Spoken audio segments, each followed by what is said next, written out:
Ortiz, ¿qué tal? Buenos días. Buenos días. Buenos días. Buenos días. Bueno, vienes del Festival de Cine de San Sebastián. ¿Cómo ha ido esta edición? La gente ya ha podido ver tu película, La Virgen Roja. ¿Qué sensaciones traes? Pues la verdad es que sensaciones muy buenas, que nosotros estábamos nerviosas, que somos casi todo un equipo de mujeres, porque era la primera vez que nuestra criatura salía al mundo y salía ahí en el Teatro Victoria Eugenia. Fue muy bonito, hubo una ovación muy bonita al final. Fue realmente un momento muy emocionante. Paula, ¿cuándo comienza a gestarse este trabajo? ¿Cuándo decides que es el momento de contar la historia de Aurora y Hildegard Rodríguez? Porque tengo entendido que ya la conoces desde la universidad, pero ¿por qué ahora?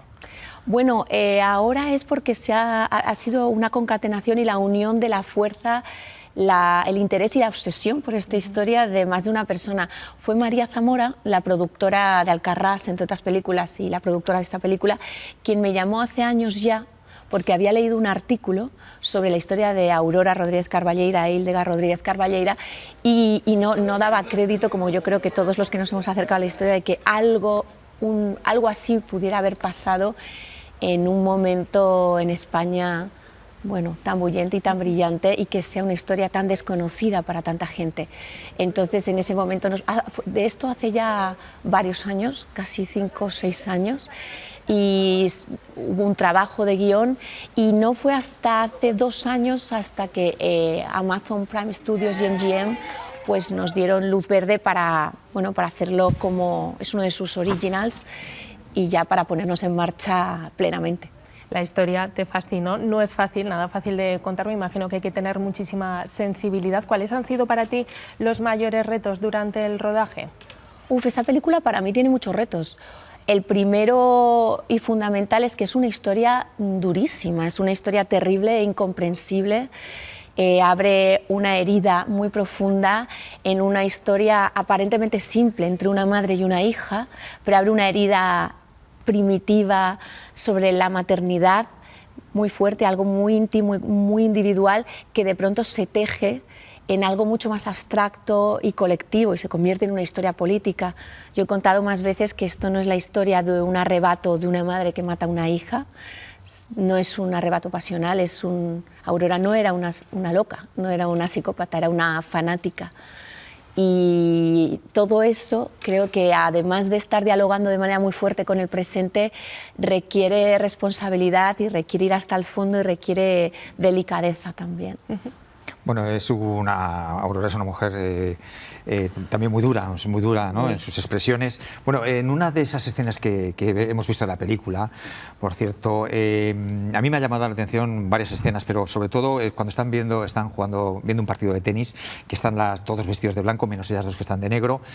Ella, la hija, le pregunta que por qué no pueden ir como las demás, todos como van vestidos de blanco. Y la madre es como muy contundente, ¿no? Le dice, bueno, una mujer es libre en cuanto se libra de toda opinión y juicio externo. Ella dice que quiere ir guapa, ¿no? Pero le dice, ¿quieres que tu aspecto anule tu intelecto? ¿Aceptarías esto, no? Es como una pregunta muy directa y con mucho contenido, ¿no? Hombre, Aurora es una mujer que educa a su hija para ser una líder, que la educa para ser la mujer del futuro y la educa en todo.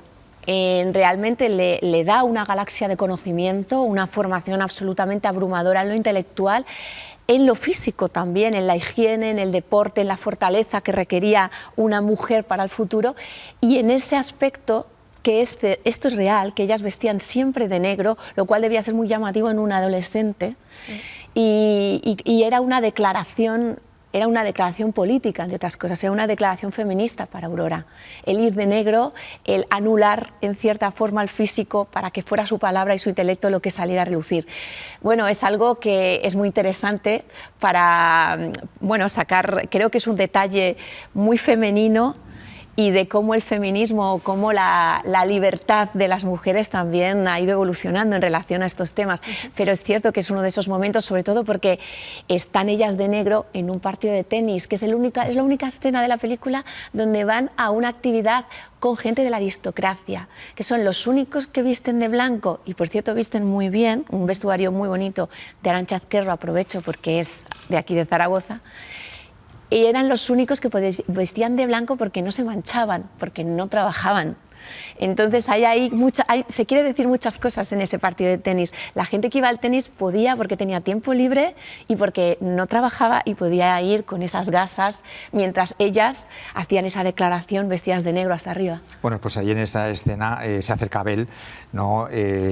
Bueno, uno de los protagonistas también, le invita a ir a una reunión, ¿no?, del Partido Socialista. La madre se niega, dice que no, que si quieren aprovechar de ella. Y luego en un momento determinado, ya en su casa, pues le pregunta la hija a ella que por qué se quieren aprovechar de ella, por qué no puede ir a la reunión, ¿no? Entonces ella dice algo como muy contundente, ¿no? La madre dice que la política es lo que hace con el pensamiento. Dice la hija que, bueno, que las ideas no sirven de nada si no se trasladan, ¿no?, en cierta forma a la política, ¿no?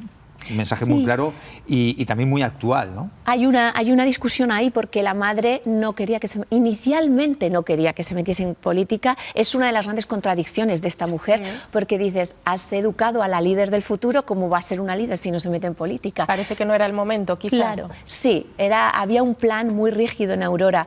Y ella quería que fuese una académica su hija, no una política, dice. Y es verdad, cuando la hija se da cuenta que si las ideas no se llevan a la práctica no sirven de nada, y la madre le dice, no, la política es lo que mata el pensamiento. Y ahí hay un debate muy fuerte, porque en realidad había en esa casa, que como decía, había una galaxia de conocimiento y unos debates filosóficos, políticos y morales de altísima elevación intelectual. Llama mucho la atención también que se habla de feminismo, de violencia de género, de aborto.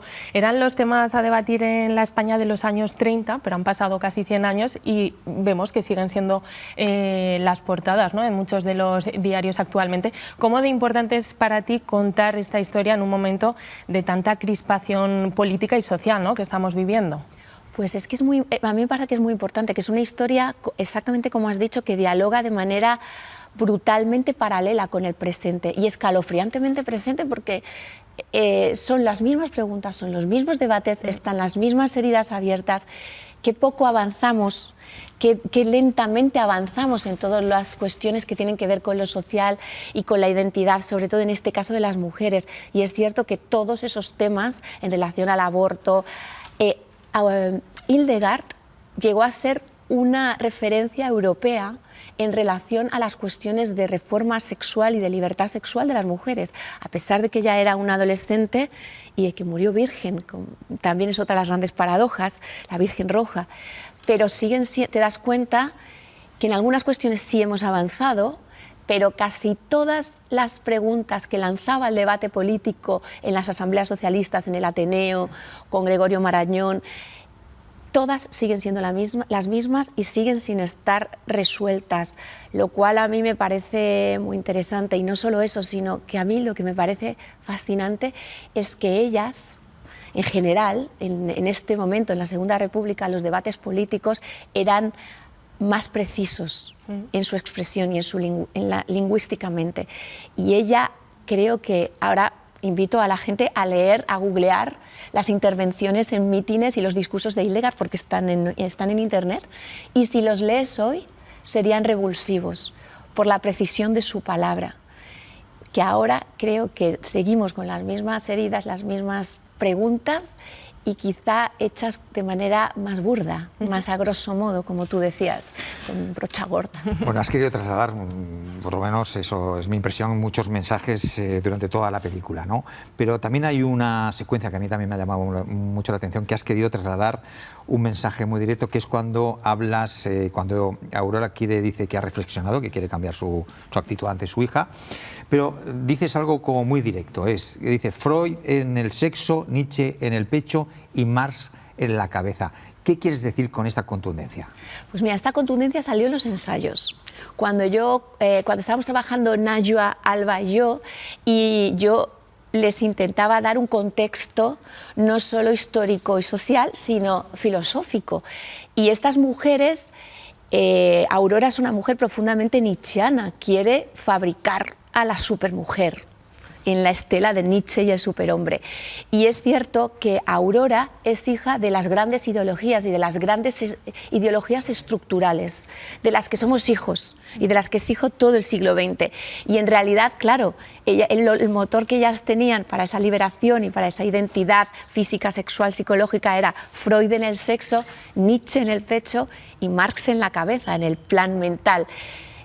Con eso quería explicar simplemente que es verdad que ellas estaban hechas de todas esas estructuras y que esas estructuras están llevadas a la rigidez, estructuras de las que inevitablemente somos nietos y seguimos heredando en el debate, pero que llevadas a la rigidez a las que llevó Aurora y al dogmatismo en las que llevó Aurora, pues como hemos visto también a lo largo de la historia en muchos ejemplos, pueden llegar a ser muy violentas también.